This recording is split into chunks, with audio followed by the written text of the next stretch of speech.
Baik, Assalamualaikum warahmatullahi wabarakatuh. Selamat pagi semuanya. Selamat pagi teman-teman mahasiswa Prodi Teknik Informatika Universitas Catur Insan Cendekia Cirebon. Semuanya bisa dengar suara saya?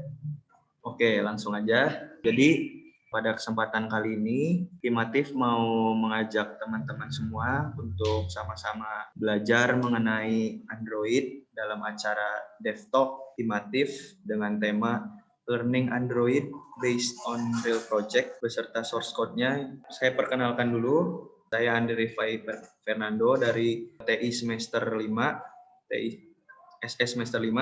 Di sini saya tidak sendiri, saya ditemani oleh Mas Diki Alduyansyah yang nantinya akan menjadi pemateri pada kesempatan kali ini. Mas Diki, selamat pagi.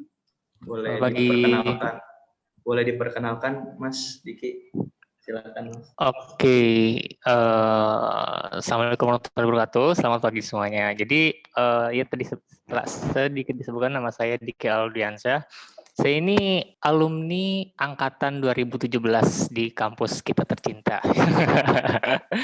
Iya, jadi kalau sekarang kesibukannya kerja sebagai mobile developer iOS Android di salah satu startup di Jakarta. Ada tuh di belakang sini.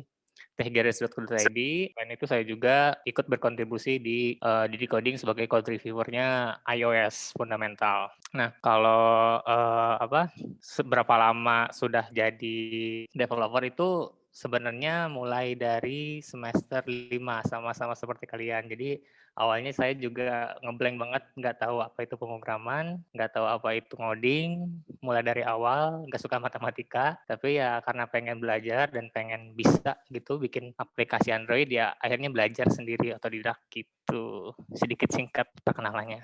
Saya lempar lagi ke moderator.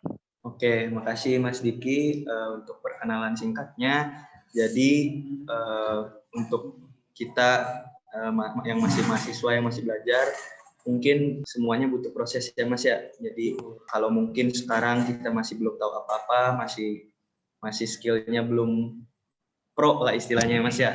Jadi semuanya emang butuh proses. Oke, terima kasih Mas Diki. Baik, untuk teman-teman, jadi pada kesempatan kali ini Mas Diki Alduyansyah akan menyampaikan materi mengenai Android, yaitu Mas Diki akan membedah codingan yang berdasarkan apa yang sudah dikumpulkan dari survei teman-teman semua. Jadi Mas Diki pada kesempatan kali ini akan fokus mengenai codingan dari mobile ke back-end-nya ya Mas ya.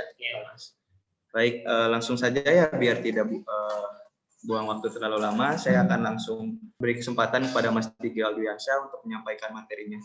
Boleh Mas Diki, silakan. Oke, saya coba share screen ya. Oke, ini kelihatan nggak share screen-nya? Kelihatan nggak? Ada? Ada Mas. Ada. Oke, jadi untuk sesi kali ini kita akan bahas satu aplikasi simple banget tentang create, read, update, delete yang sudah terkoneksi dengan database yang ada di backend. Nah, untuk backend sendiri saya pakai PHP.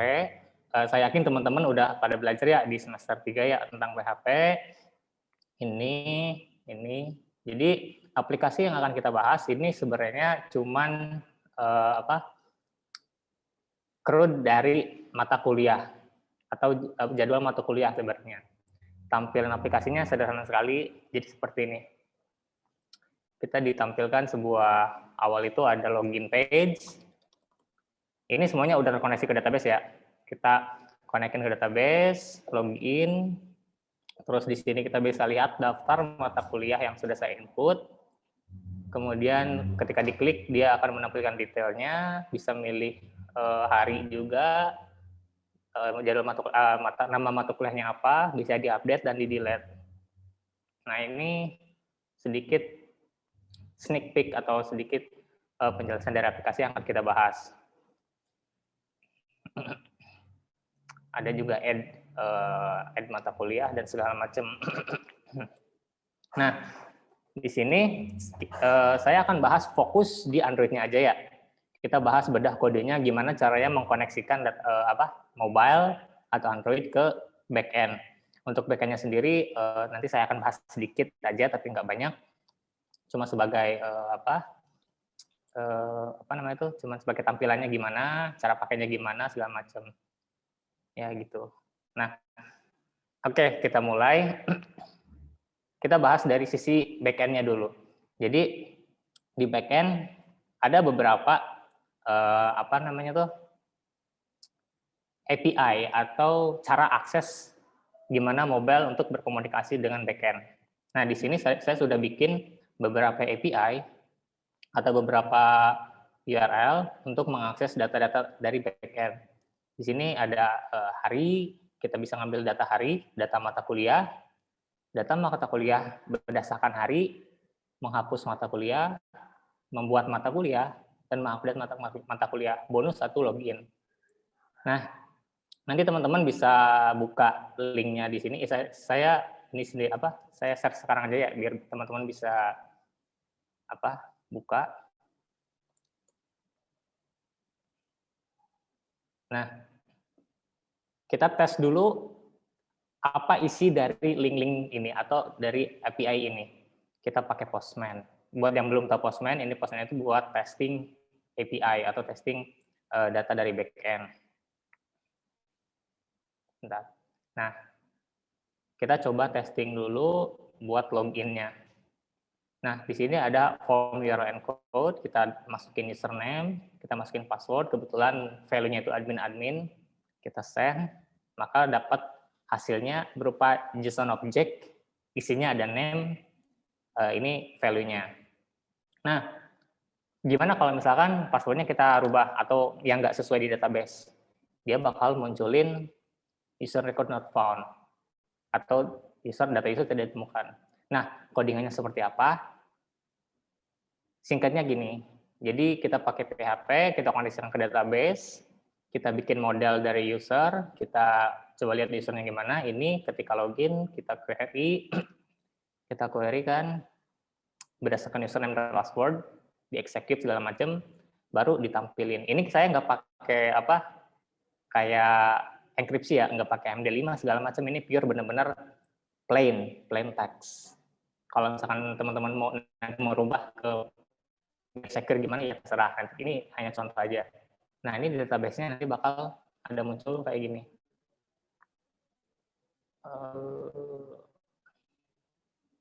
Nah, ini ada datanya, ada password, ada admin, ada name. Gitu. Terus di sini ketika login, nah ini kan ketika selesai atau ketika sukses, kita cek dulu apakah datanya sukses didapat atau enggak. Kalau misalkan ada atau sukses login, maka kita keluarin value.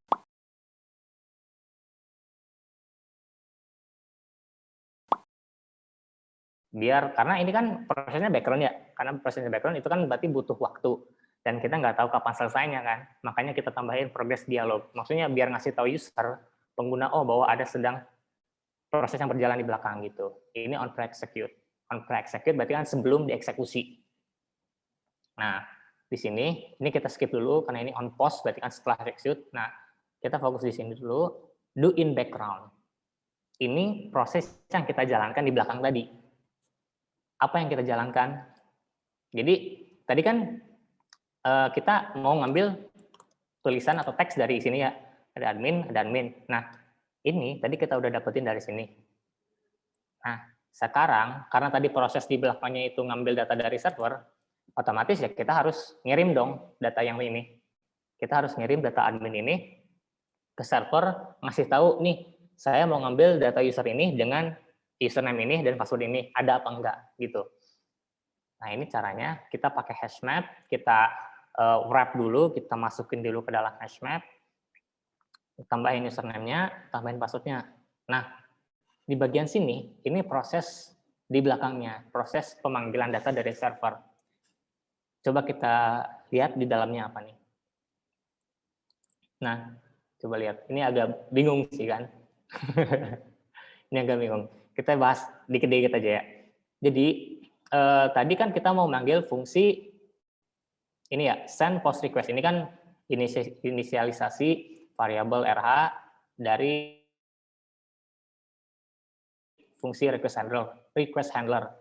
Nah, kita di request ini, di request handler ini, di variable ini, kita panggil fungsi send post request. Nah, di send post request, kita membutuhkan request URL dan hashmap yang tadi atau data yang mau kita kirim. Coba kita lihat di sini. Di sini saya udah bikin konstan atau string, data-data string yang saya bakal bikin, data-data yang API yang tadi, URL yang tadi. Ini salah satunya kita pakai itu ada login. Nah, jadi ketika kita panggil fungsi ini, sama aja kita juga ngirim data yang dari konstan. Kita pakai API ini, login ini. Kita pakai login API, terus di sini ada hashmap buat passing datanya. Kemudian di sini ada fungsi untuk manggil atau buat berkomunikasi dengan servernya. Coba kita lihat di sini ada fungsi itu namanya tuh metode HTTP URL connection. Kita inisialisasikan dulu variabelnya. Di sini URL-nya kita convert dulu dari, kan ini namanya string ya. Ini string, kita convert dulu ke sebuah URL. Kemudian URL ini kita sambungkan ke fungsi ini, HTTP URL connection. Nah, di sini ada konfigurasi koneksinya. Kita bisa set read timeout-nya berapa, connection timeout-nya, dan yang nggak kalah penting nih, ada set request method. Ini kalau teman-teman udah belajar PHP, harusnya udah paham ya tentang ada post, ada delete, ada update, ada create. Nah, gini nih, ada get, post, patch, delete, segala macam. Ini REST API-nya, parameternya apa. Kalau misalkan bingung, teman-teman bisa baca-baca lagi, atau di Google juga banyak. Intinya get itu untuk mengambil data, post itu buat ngirim data, put atau patch ini biasanya dipakai untuk mengupdate, dan delete itu menghapus, gitu. Singkatnya gitu. Nah, karena di login ini kita mau ngirim data, otomatis kita harus pakai post. Kalau get kan kita ngambil data ya. Kita bukan ngirim data, tapi kita ngambil data. Kalau post kita ngirim data gitu. Baru kita dapetin apa yang kita pengen. Kita set di sini request methodnya post. Ini do input, do output, oke, true aja. Nah, ini kan buat input streamnya, ini buat ngirim. Kita mau ngirim ini pakai post. Nah, di sini outputnya atau yang kita dapat ini output streamnya di sini. Kita deklarasi output stream. Ini kita Ini tuh buat, ini buat convert data yang tadi. Nih, si hashmap yang tadi. Ini kan hashmap ya. Sementara kita butuh form URL encode atau form data lah. Bukan sebuah hashmap. Nah, kita harus convert dulu ke sebuah key dan value dari form URL encode. Nah, kita convert dulu dari post data param yang tadi. Kemudian baru kita panggil. Setelah dipanggil, kita bakal dapat nih, ini kan udah dipanggil nih, dari sini udah dipanggil. Nah, setelah dipanggil, kita bakal dapat dua tipe yang kita bakal dapat. Yang pertama itu response code. Response code itu di mana? Ini nih. Ini response code. Kalau teman-teman tahu, sering kan kita masuk website tiba-tiba 404 not found gitu kan, atau 500 internal server error, segala macam gitu. Nah, itu status-status dari response code. Kalau misalkan 200 itu biasanya successful, 404 itu not found. Contohnya gini, kita panggil ini pasti not found karena URL-nya nggak ada. Kita nggak nemuin gitu. Atau internal server error yang berhubungan sama ya entah itu codingnya salah atau gimana, ada bug segala macam. Itu bisa. Nah, di sini kita cek dulu nih, cek dulu kodenya sukses apa enggak, 200 atau enggak. Itu kan 200 atau enggak. Dicek dulu, kalau misalkan 200 baru kita proses. Karena ininya 200, karena ini 200 atau karena sukses, kita pakainya con get input stream buat ngambil data ini. Kalau misalkan gagal, ini kan gagal ya. Coba kita lihat, tapi bukan 200 lagi, tapi not found. Kita pakai else, karena ini berarti 400 atau tidak sama dengan 200, bukan oke, bukan sukses. Maka kita pakainya get error stream. Ini sama-sama stream, cuman bedanya kalau misalkan 200 dia pakai input stream, kalau misalkan selain 200 dia pakainya error stream. Ini kan error bahasanya kan 404. bukan 200. Itu. Baru setelah itu kita ambil data ini nih. Ini kan berupa string ya. Ini kan string. Bisa kita convert dulu ke string. Ini sebenarnya JSON object. Tapi di sini kita convert dulu ke string. Convert string karena di sini ambilnya stringnya berupa string. Kita ambil, kita passing terus kita bikin sebuah model namanya base response. Base response ini ya isinya tadi kode ini sama kode atau status ini sama isinya apa? Isinya akan string tadi. Nah, kita balikin ke tadi, balikin ke yang tadi, ke sini. Mana itu lagi? Nah, balikin ke yang tadi. Ini kan model yang sama yang kayak tadi ya. Ini base response, yang tadi juga ininya base response. Modelnya sama. Jadi intinya kita manggil data dari server, terus dimasukkan ke dalam sebuah model atau parsing data dari dari data ini menjadi sebuah model. Nah, setelah itu, apa yang kita lakukan dengan model ini? Kita balikin atau kita return as. Ke mana? Ke sini, on post execute. Tadi kan di on pre execute kita bahas tentang sebelum kita manggil data, kita ngapain dulu, kita bikin dialog show dulu, terus setelah itu, apa yang kita lakukan di belakang, atau do in background, itu tadi ngambil data dari server, terus setelah itu ngapain? Ya setelah itu kita cek, kita tes, on post execute di base response. Kita cek nih data yang tadi kita dapat. Data yang kita dapat adalah ini statusnya 200, terus isinya value dari name. Nah, kita cek dulu nih. Nah, kalau misal ini kan berarti tadi seperti saya bilang kalau misalkan 200 itu sukses, selain itu kan gagal, ya kan? Nah, kita cek lagi di sini. Jika kodenya 200 atau sukses, kita persilahkan user untuk masuk ke aplikasi kita. Ini intent start activity ya ininya activity lah, berpindah activity gitu kan. Kita pindahin user kita ke matkul activity dan jangan lupa di finish karena kan nggak mungkin setelah login kita back masa balik lagi ke login kan, nggak mungkin gitu kan, kita harus pakai logout atau segala macam gitu. Nah intinya gitu. Jadi yang kita bahas di sini adalah gimana proses di belakang dari ngambil data dari API atau ngambil data dari server gitu. Begitu. Ini untuk fase atau phase dari login. Nah, ini sedikit dari ini penggunaan post ya. Kita masih ada get sama delete. Tapi kayaknya delete enggak deh. Sama get aja deh yang ini nih. Nah, mata kuliah. Tadi kita post udah, tadi kita coba gimana caranya buat ngirim data dari mobile, dari username tadi ke API, terus cara ngambilnya gimana. Sekarang kita tugasnya cuma ngambil data doang. Kita nggak usah ngirim data, kita ngambil data doang. Ngambil data yang mana ini nih? Data mata kuliah. Data mata kuliah. Nih, yang ini. Kan ini data mata kuliah ya, get tapi matkul. Datanya seperti ini kurang lebih sama seperti yang di database. Cuma saya tambahin semacam join, inner join di query-nya buat ngambil data hari juga. Ini prosesnya semua di PHP ya, di backend-nya. Ada di join, inner join. Nanti teman-teman bisa lihat di kode yang tadi saya kasih linknya, bisa dilihat cara join-nya gimana segala macam.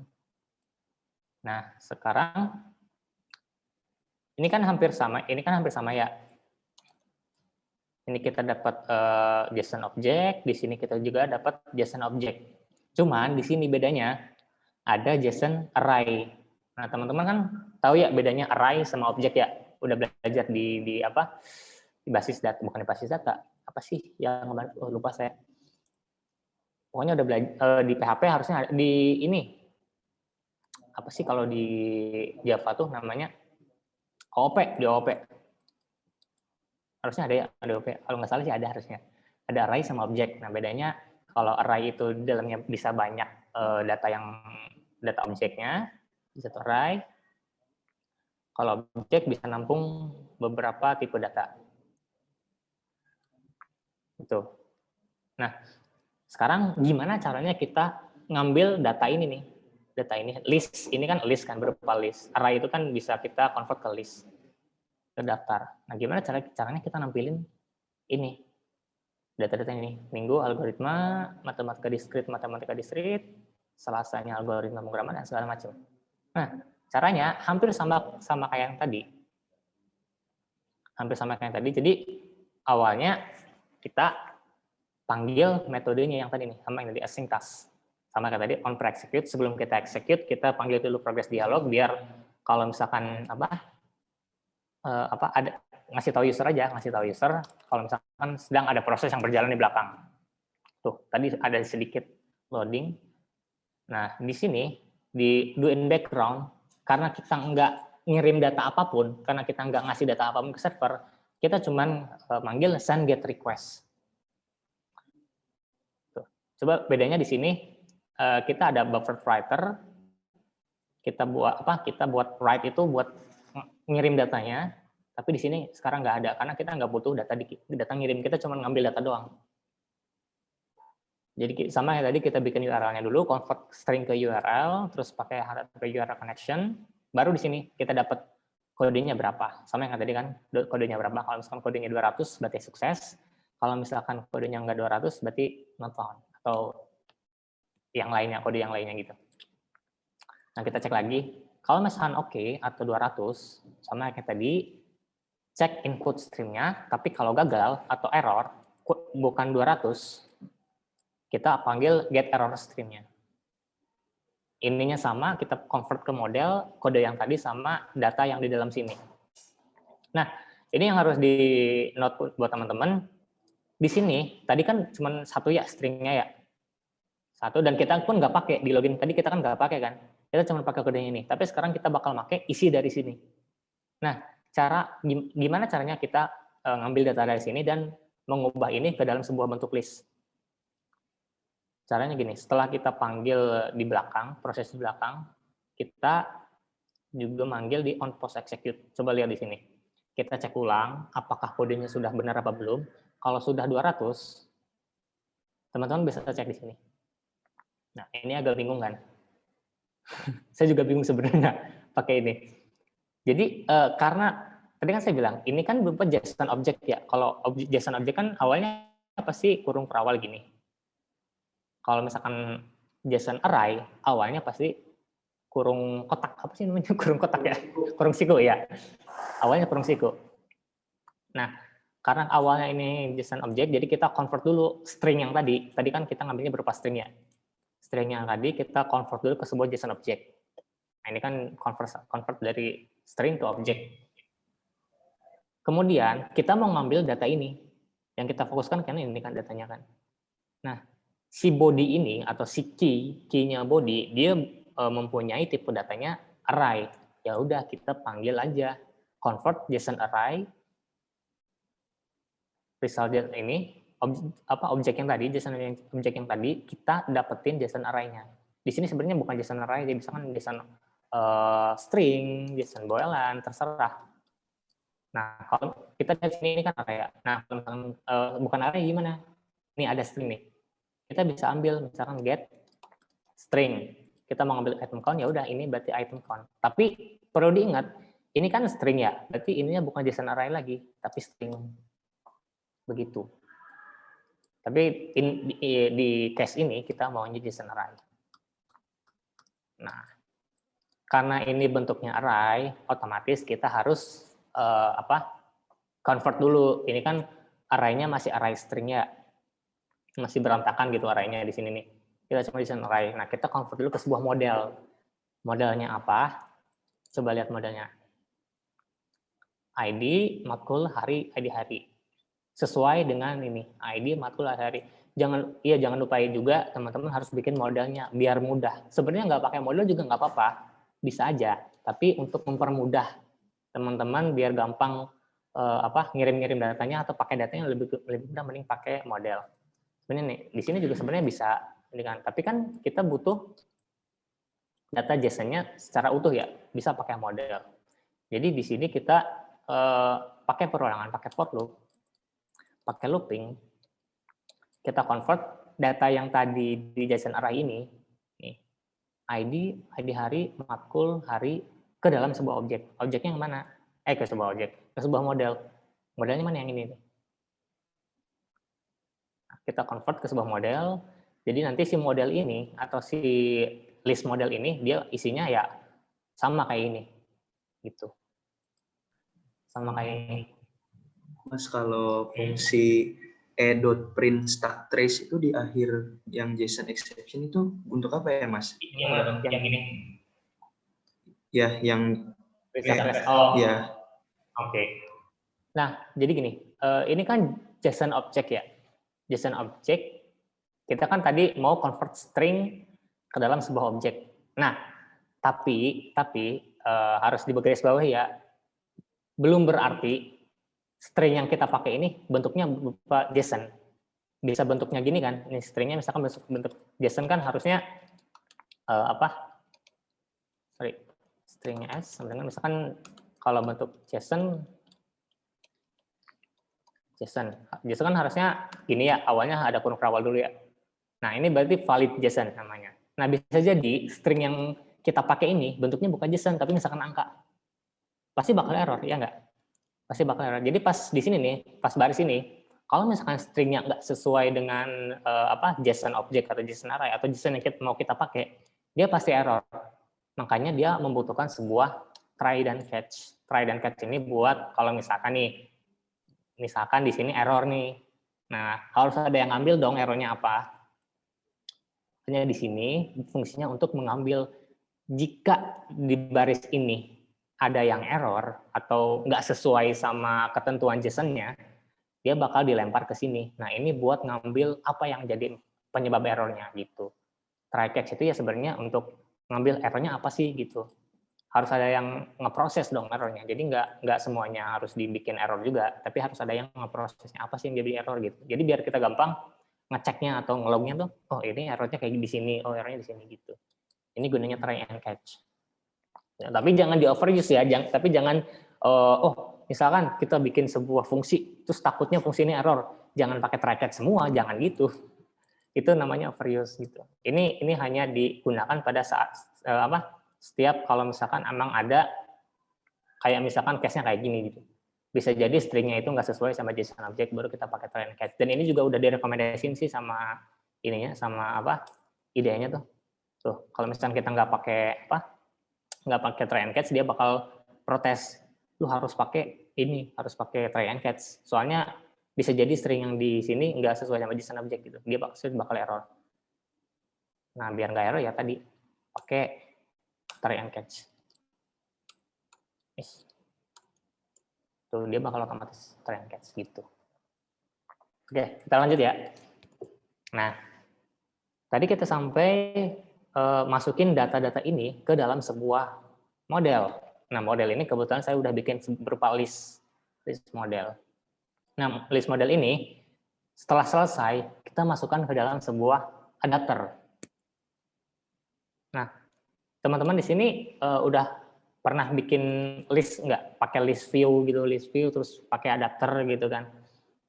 Nah, kalau recycle view ini hampir sama kayak list view, cuman bedanya recycle view ini lebih lebih enak buat dipakai dan lebih bagus dari list view. Kenapa? Karena dari namanya kan recycle view, recycler. Jadi list yang dipakai berulang-ulang.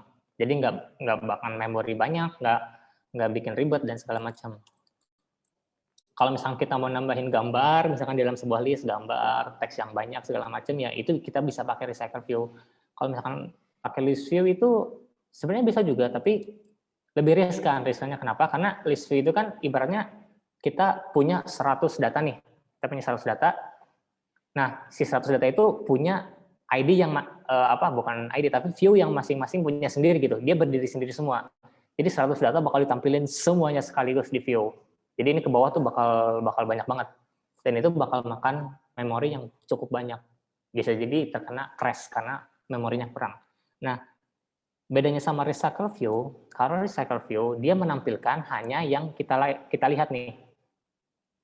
Nih, yang kita lihat ini ya udah yang ditampilin si recycle view yang ini aja. Jadi yang lainnya tuh kayak di hide lah otomatis sama si recycle view-nya. Nih, saya coba tampilin misalkan banyak deh. Ini kan masih belum lewat layar ya. Saya coba bikin yang banyak dulu biar lewat layar.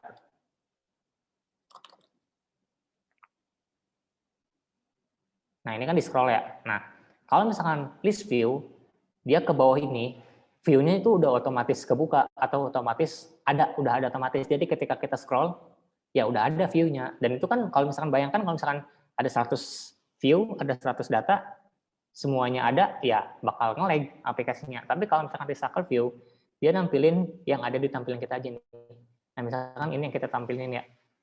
Nah, sebenarnya yang bawah ini, dia sifatnya ada, tapi ketutupan atau nggak dipakai lah bahasanya gitu. Memorinya dia disimpan hanya untuk yang ditampilin gitu. Jadi ketika di scroll, nah ketika dia muncul, dia baru ngambil memori. Yang atasnya ngelepas memori gitu. Itu bedanya recycle view sama list view. Sebenarnya banyak sih pro sama kontra dari list view dan recycle view. Itu banyak banget benefitnya. Kalau misalkan mau cari-cari boleh di Google, banyak banget ini ya. Nah, sama halnya seperti list view, recycle view juga butuh sebuah adapter. Coba kita lihat adapter dari si recycle view atau list dari mata kuliah ini. Nah, kita coba lihat, kita bikin konstruktornya dulu, kita ambil data yang tadi atau model yang tadi, matkul yang tadi nih, model yang tadi yang kita sudah bikin, yang udah jadi nih data.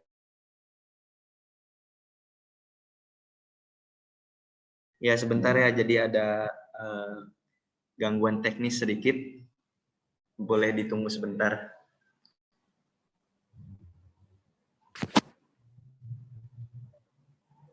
Halo, ada? Oke, ada Mas. Ya, ada kendala teknis sedikit. Oke, coba saya screen lagi yang tadi, terus kita set teksnya apa. Nah, saya pengennya tadi tuh nambahin hari, strip, mata kuliah. Ya udah, kita tinggal panggil aja mValues itu kan data model yang tadi ya. mValues, ambil posisinya berapa, ini kan list ya, berarti kan 0 dari mulai 0 sampai selesai atau sampai maksimal size dari API yang kita pakai. Ambil posisinya nomor berapa, ini API holder ini dipanggil terus-terusan ya, looping sampai semua datanya tampil. Jadi mulainya ini posisi pasti dari 0 dulu, terus ke bawah sampai habis. Nah, posisi ke 0 ini hari, terus tambahin matkulnya. Selain itu, saya juga nambahin fungsi on-click listener atau fungsi klik. Ketika diklik, dia bakal pindah ke mata kuliah, pindah activity lain. Nah, ini saya deklarasikan di sini. Sama saya ngambil modelnya, saya bikin intentnya, saya passing datanya pakai put extra segala macam. Gitu. Ini data buat ini cara buat ngambil data dari API atau ngambil data dari sini, terus kita parsing ke sebuah model, kita convert ke sebuah model, kemudian kita tampilkan. Prosesnya kurang lebih seperti itu. Itu. Nah, terus selanjutnya kita coba update nih. Kita coba ubah datanya. Sebenarnya caranya sama kayak ketika kita login yang tadi. Sama, persis banget. Kita ngirim data ini ke server, terus server ngeproses, kemudian mobile dapetin datanya seperti apa gitu. Nih, saya contohkan sedikit. Jadi kan logika algoritma ya. Logika algoritma minggu, ininya minggu. Saya mau ganti harinya ke Kamis misalkan, update. Dia back, dia reload, udah Kamis. Di sini juga harusnya jadi Kamis. Ini kan minggu. Harusnya jadi Kamis. Nah, gitu. Caranya gimana? Coba kita lihat di detail mata kuliah. Nah, coba cek di bagian button update. Nah, di button update ini saya panggil update matkul atau fungsi buat mengupdate matkul. Mirip sama kayak yang tadi, sorry, ini masih update employee. Ini belum diganti. Update matkul. Update matkul. Nah, kita ambil dulu variabel, kita bikin dulu variabel matkul yang diambil dari edit text matkul. Atau dari edit text ini nih. Nah, ini. Ambil dulu di sini. Oh ya, sebelum sini dulu saya jelasin ini dulu deh. Cara passing datanya. Jadi gini, di editor ini ingat yang tadi ya. Saya kan mau passing data atau mau mindahin data dari list ini nih. Misalnya saya klik Kamis algoritma. Nah, di sini kok muncul algoritma sama Kamis. Nah, ininya di sini, datanya di sini. Jadi data yang tadi saya kirim datanya nih, ada hari, ID hari, matkul ID. Saya kirim ke matkul detail activity atau mata kuliah detail.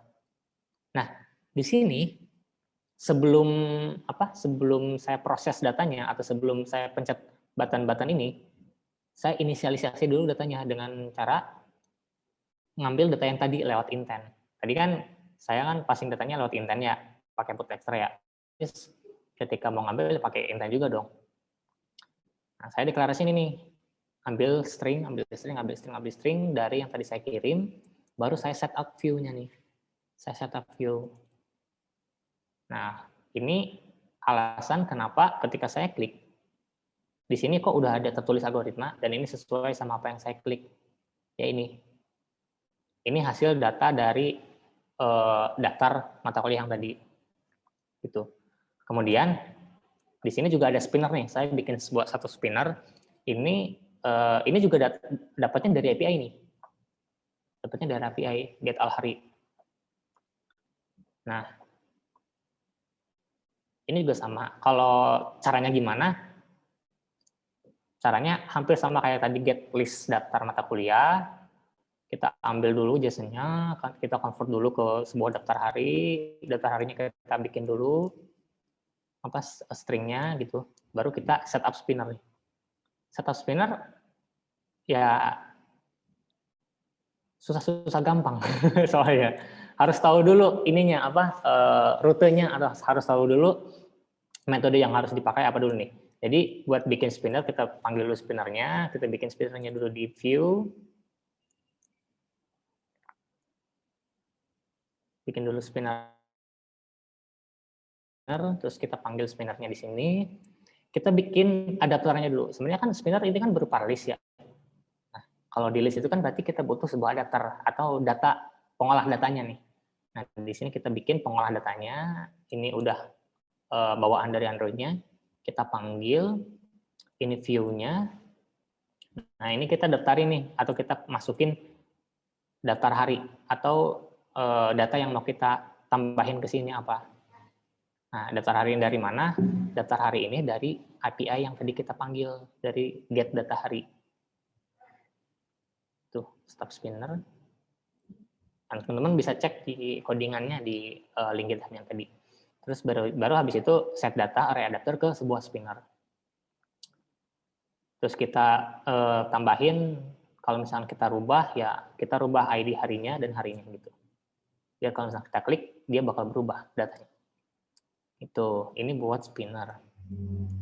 Nah, kemudian ini kan kita mau mengupdate ya, kita mau mengubah datanya. Misalkan jaringan komputer 1, tadinya jaringan komputer aja nih.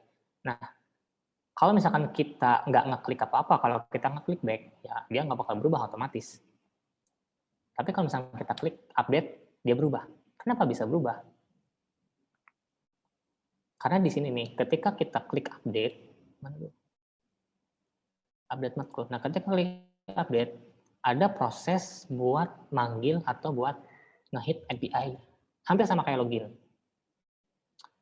Kita pakai hash map, kita pakai send post request, kita pakai URL-nya update matkul nih, update matkul, kita passing datanya apa aja. Nah, karena di update matkul ini kita membutuhkan ID matkulnya apa, matkulnya yang dirubah apa, dan ID hari yang dirubahnya apa, ya otomatis kita harus passing 3 data itu dong. ID matkulnya apa, ID harinya apa, dan matkulnya apa. Hampir sama kayak login, kita panggil sample request, kasih URL-nya apa, kasih hashmap-nya gitu. Nah, data ini didapat dari mana nih? Data ID hari, ID matkul. Nah, si matkul sama kayak tadi login, kita ambil dari edit text ini, kita ambil dulu, misalkan mau ganti, baru di-passing. Nah, buat hari hari dan ID kan tadi kita udah passing dari sini ya. Kita kirim dari adapter ke detail. Kita udah punya ID-nya nih. Nah, di sini kita udah punya ID-nya.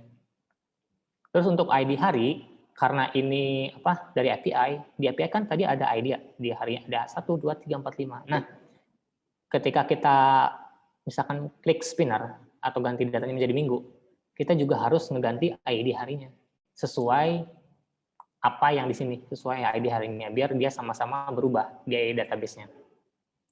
ID harinya kita ganti, harinya juga kita ikutan ganti. Itu. Nah, setelah kita ganti hari atau kita selesai ngerubah data dari sini, ya udah kita tinggal klik tombol update aja. Otomatis backend yang ngeproses datanya buat nge-query data dari si mobile tadi. Gitu. Itu buat update. Kalau buat delete ya sama sih kayak tadi. Tapi kalau buat delete kan kita cuma butuh ID doang ya.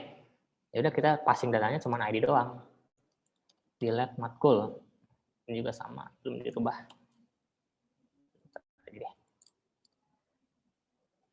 Tuh, yang di-passing cuma ID-nya doang.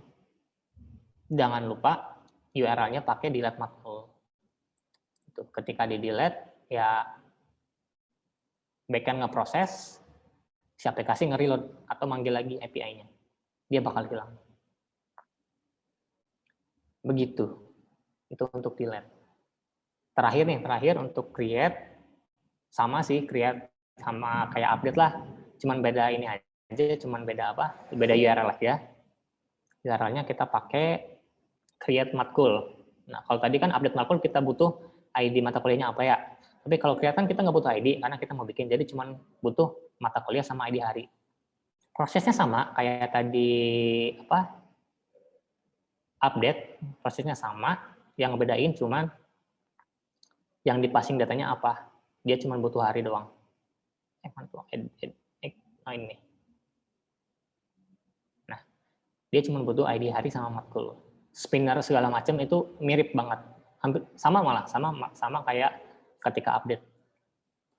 Testing, ininya hari Minggu, kita create, dia bakal muncul di paling bawah. Gitu. Sampai sini paling buat penjelasan cara gimana kita memanfaatkan backend atau cara komunikasi data dari mobile ke backend. Sampai sini kalau misalkan teman-teman ada pertanyaan atau dari moderator, silahkan saya kasih ke moderator lagi ininya.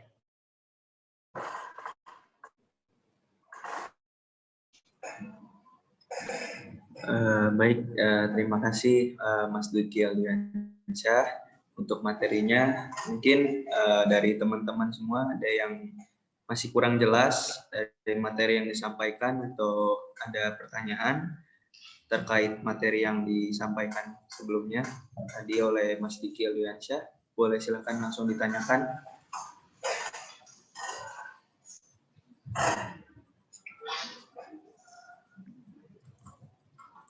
Gimana teman-teman? Ada yang mau ditanyakan nggak barangkali?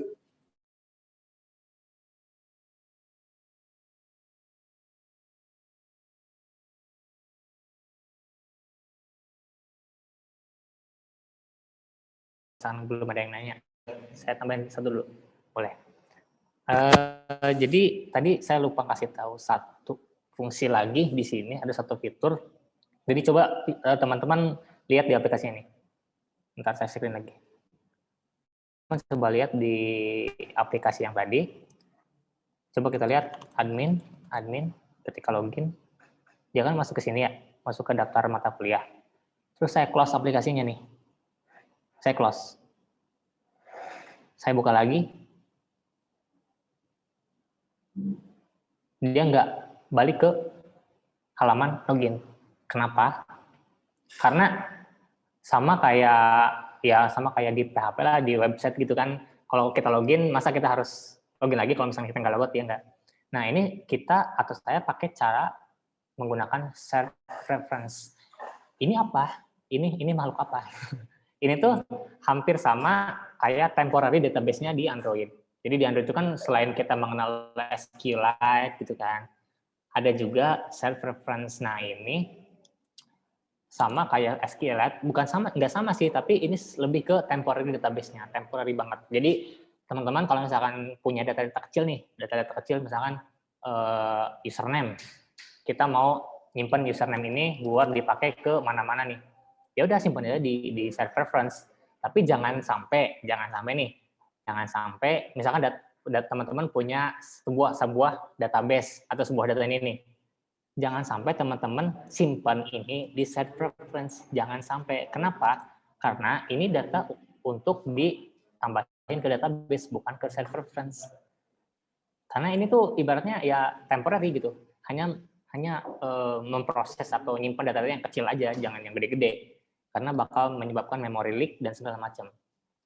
Nah, terus di sini coba kita lihat, kita inisialisasi dulu variabel self reference-nya dulu di sini, kita panggil ininya, inisialisasi variabelnya, terus kita daftarin satu buah key untuk penanda apakah aplikasi atau user udah login apa belum. Nah, buat key-nya, penandanya saya pakai isLogin.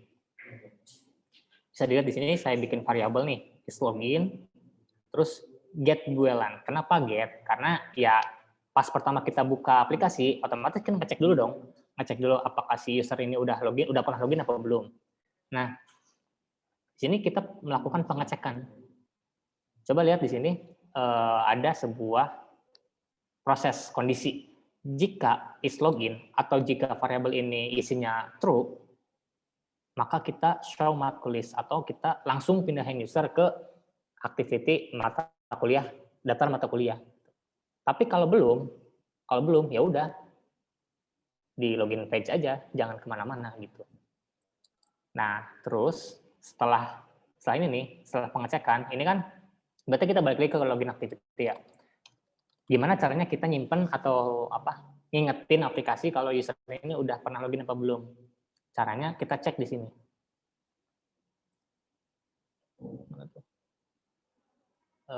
Nah, show mark list atau setelah proses selesai loginnya. Misalkan nih, kita pencet login, itu kan proses di belakang ya.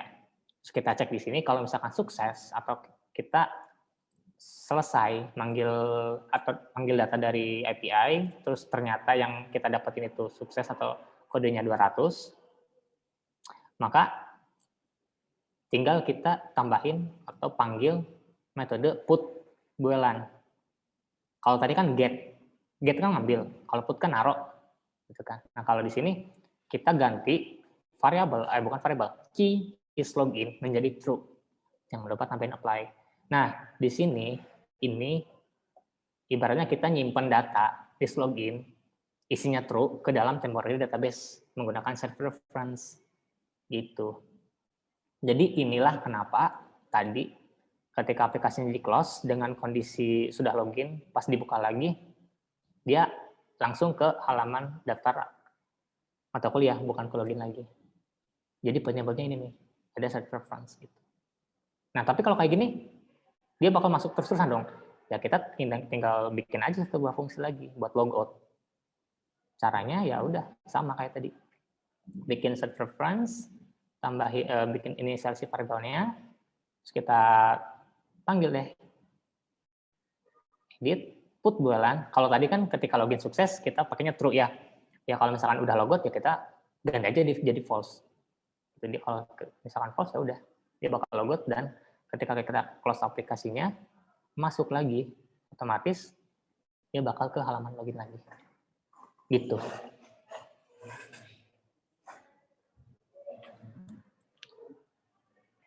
Gimana? Ada baik Mas, ini ada pertanyaan dari Mbak Siti Mus Aisyah. Saya bacakan ya, Mas izin bertanya, kenapa kadang kalau lagi run aplikasi force close terus? Ada nggak sih cara supaya tahu mana yang error? Oke. Boleh silakan Mas dijawab. Oke, saya coba kasih lagi ya. Saya demoin buat cara dapetin errornya. Misalkan gini, misalkan nih, ketika saya klik error, misalkan ini tiba-tiba force close nih. Saya coba bikin force close dulu ya. Si login ini, button login. Cara bikin, misalnya gimana ya? Cara bikin force close itu gimana ya? Saya lupa. Ini aja nih. Misalkan, nggak bisa. Cara bikin force close gimana ya? Gini aja, throw exception. Throw exception.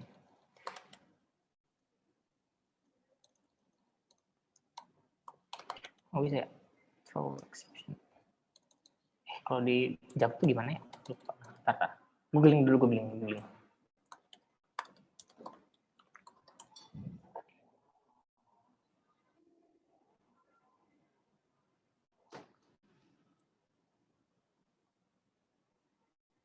Throw. Nah ini. Misalkan errornya kita bakal dapet null pointer. Nah ini kan error sejuta umat ya, null pointer ya. Nah kita coba bikin ketika kita tombol klik loginnya dipencet, dia bakal error atau force close dengan errornya null pointer.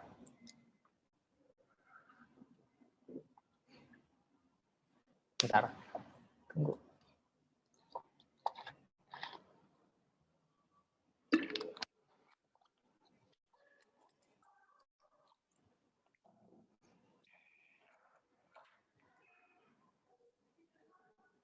Saya coba klik ya.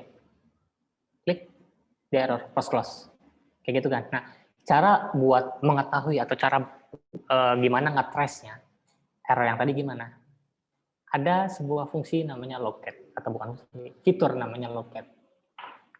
Nah, jadi misalkan teman-teman nih di sebuah forum, kan, terus nanya, Om, ini kenapa force close ya? Nah, jangan nanya gitu. Om, ini kenapa force close ya? Terus teman-teman baru kasih screenshot lognya gitu. Jangan nanya tapi nggak ngasih apa yang jadi penyebabnya gitu. Misalkan kita klik error, dia bakal nge-record. Nah, ini yang jadi masalah. Nah, nanti teman-teman kalau misalnya nanya di forum, ini yang di screenshot, ini yang teman-teman kasih ke forumnya gitu. Tolong dong, misalkan tolong dong, ini kenapa gitu. Kasih screenshotnya, jangan cuman ngasih pertanyaan atau isunya di mana tapi nggak tahu gitu. Nah, kita cek di sini. Ketika ini kan force ya, stop responding ya. Kita cek di sini Java lang null pointer. Nah, berarti ada sebuah variabel atau sebuah fungsi yang nge-return null. Dia nyebutin di sini, oh ada variabel demo yang isinya null gitu. Nah, di sini juga dikasih tahu nih tempatnya di mana. Tinggal misalkan saya close semua nih. Kita klik tuh, dia otomatis langsung ngarahin di mana posisi errornya di mana atau di activity mana. Kita klik, nah di sini. Oh, ternyata di sini ada sebuah error nih, ada sebuah fungsi yang salah gitu. Harusnya di sini. Tuh, ya udah kita benerin sesuai codingan teman-teman gitu. Benerin dulu gimana caranya biar ini nggak nol gitu. Misalkan contohnya teman-teman bikin sebuah variabel misalkan string. Nah, terus dibikinnya nol.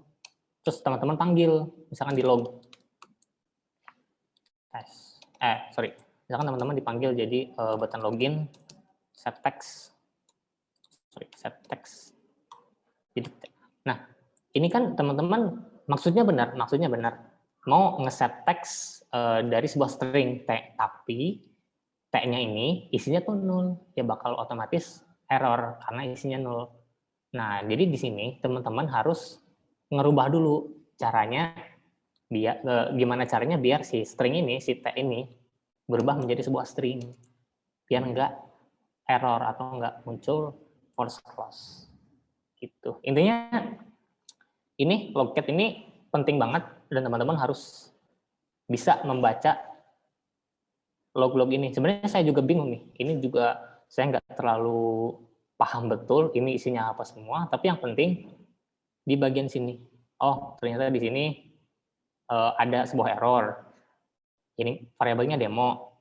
Terus alasannya apa? Null pointer exception. Nah, biasanya di baris ini yang paling penting. Apa penyebab errornya? Errornya apa? Posisinya di mana? Kadang-kadang posisinya di sini gitu. Beda-beda.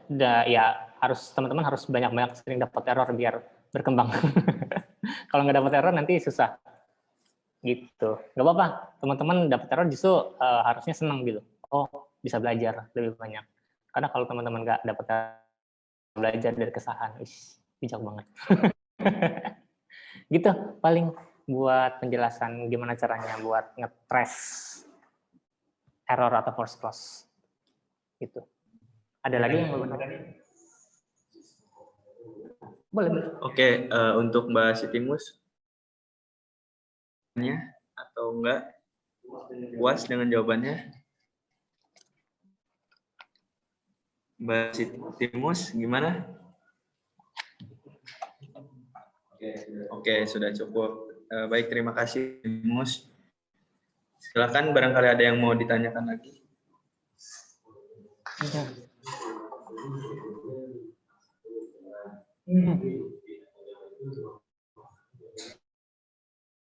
Di laptop saya misalkan pakai Gradle gitu, pakai library ya. Misalkan pakai library di laptop saya benar gitu misalkan, udah jalan nih, udah running kayak gini, udah normal lah gitu. Tapi ketika di copy atau dibuka di laptop lain, Gradle-nya error gitu, atau nggak bisa di running, nggak bisa di build ya. Nah, itu sebenarnya banyak ininya, banyak banget penyebabnya. Tapi yang paling umum ininya, jangan matiin offline Gradle check-nya. Jadi ini saya coba cek dulu, share screen coba. Nah, jadi gini, ini kan bahasanya Gradle itu kan kita mau download library kan, ya kan? Ini kan library nih, library kan. Ini kan disimpan di sebuah server ya di luar sana gitu kan. Otomatis ya kita harus download dulu dong.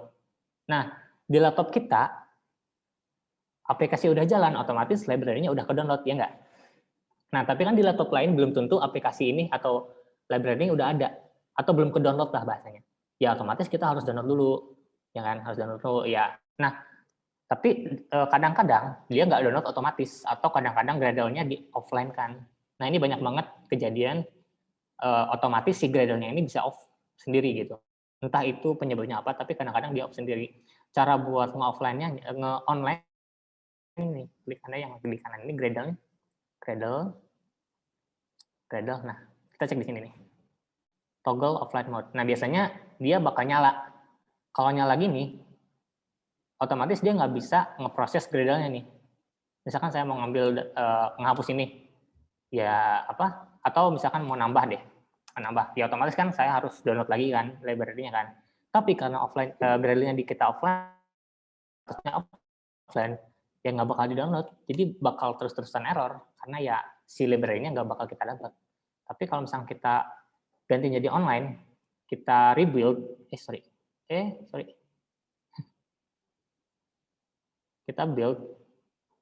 kita rebuild project-nya, otomatis dia bakal ngedownload Gradle yang tadi kita tambahin gitu. Itu paling umumnya di situ sih.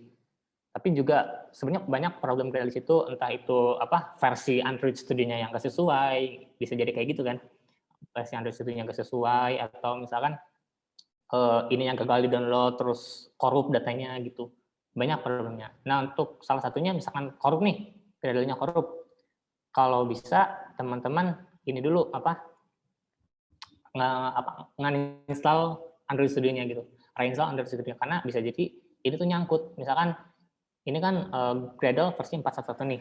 Terus kita rebuild, otomatis dia download. Nah, di tengah-tengah korup gini. Entah itu koneksinya putus atau apa, tiba-tiba korup. Pas di reload nggak bisa lagi nih. Oh ya udah, itu berarti ada problem di Gradle-nya. Teman-teman bisa hapus Gradle-nya.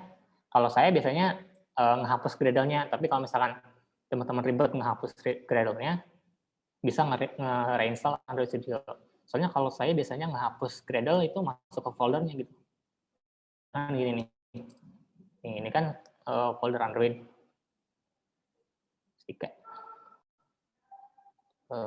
Mana ya? Gradle itu di mana sih teman? Gradle. Oh ini Gradle, misalkan Cage. Nah ini kan versi-versinya nih. Saya hapus aja salah satu. Nah ini kan 65, 65, 61 gitu kan. Saya hapus satu, dia bakal download lagi otomatis. Ini kalau misalkan case-nya Gradle-nya korup. Atau misalkan ada juga versi Android Studio-nya yang nggak kompatibel gitu. Misalkan yang di laptop ini versinya udah terbaru, yang temennya versi Android Studio-nya udah lama gitu. Ya paling bagus ya di-update Android Studio-nya. Gitu. Gitu paling, Mas. Oke, ada lagi tanya? Oke, ada lagi Mas. Untuk nanti source code-nya boleh di-share ya Mas ya? Barangkali itu paling atas buat ada di chat everyone paling atas. Oh, oke.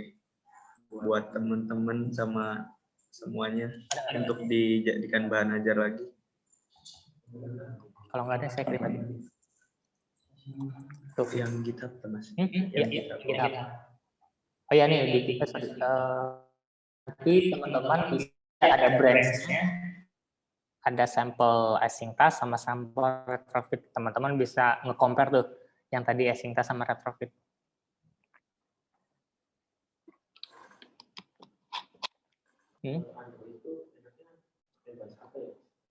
Kotlin.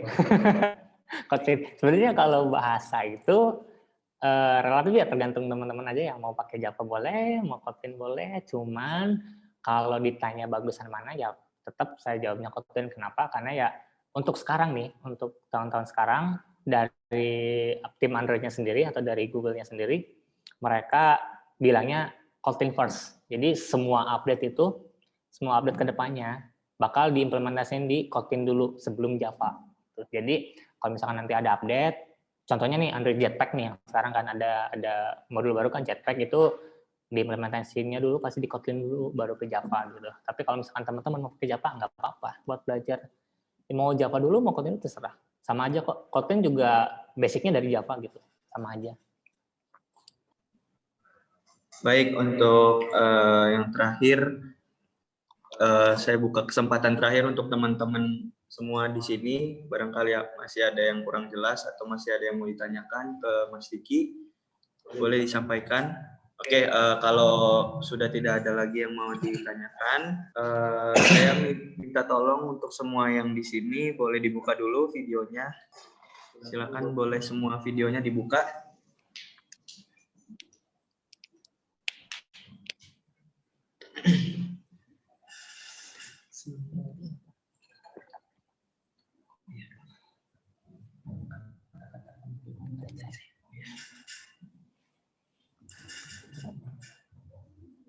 Ya, teman-teman semuanya tolong ya dibuka dulu videonya.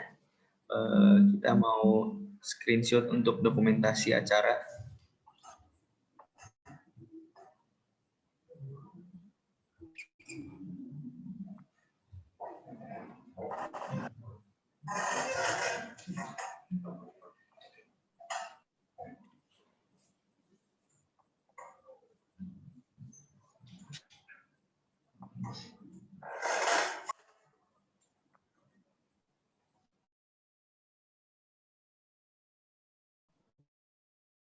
Udah semua. Teman-teman udah. Oke.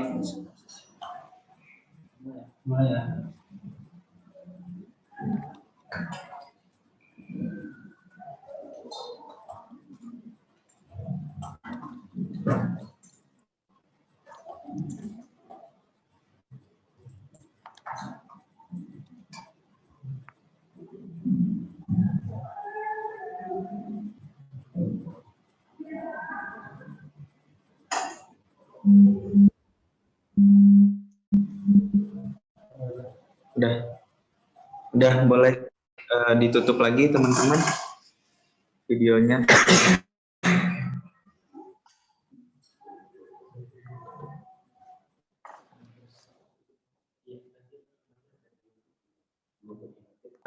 Saya mau ucapin terima kasih dulu untuk kehadiran teman-teman semua di meeting Zoom ini, di acara belajar Android bersama Mas Diki Alwiansyah. Saya juga mau mengucapkan terima kasih banyak ke Mas Diki Alwiansyah yang sudah membagikan ilmunya kepada kami semua di sini. Mungkin sebelum saya tutup, Mas Diki akan menyampaikan kata penutup dulu. Silakan. Ngasih beberapa ini aja sih, ngasih beberapa tempat untuk teman-teman belajar.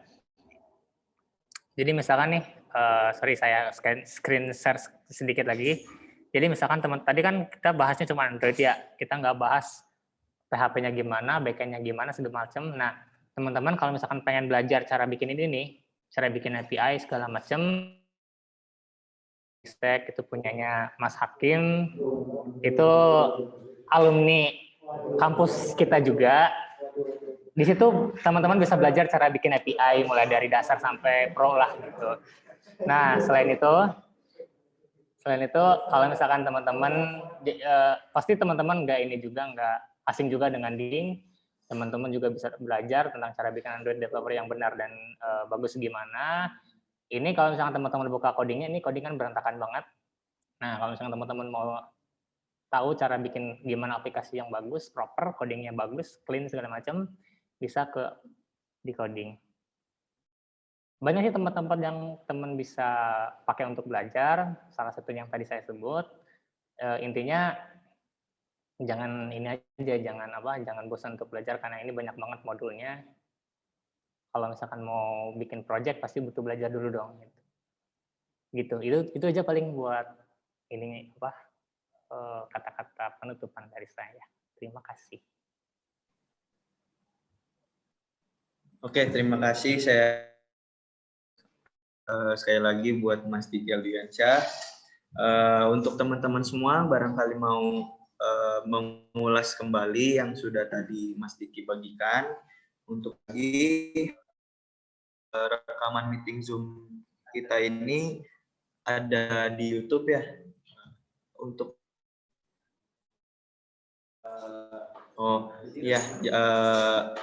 jadi rekaman Zoom-nya ada di Prodi TI ya. Jadi teman-teman bisa buka aja di FI UCIC ya, di YouTube FTI UCIC, dan untuk link source code-nya teman-teman bisa copy paste dulu dari chat Zoom di sini. Mas Diki sudah bagikan. Baik, terima kasih. Selamat siang. Assalamualaikum warahmatullahi wabarakatuh.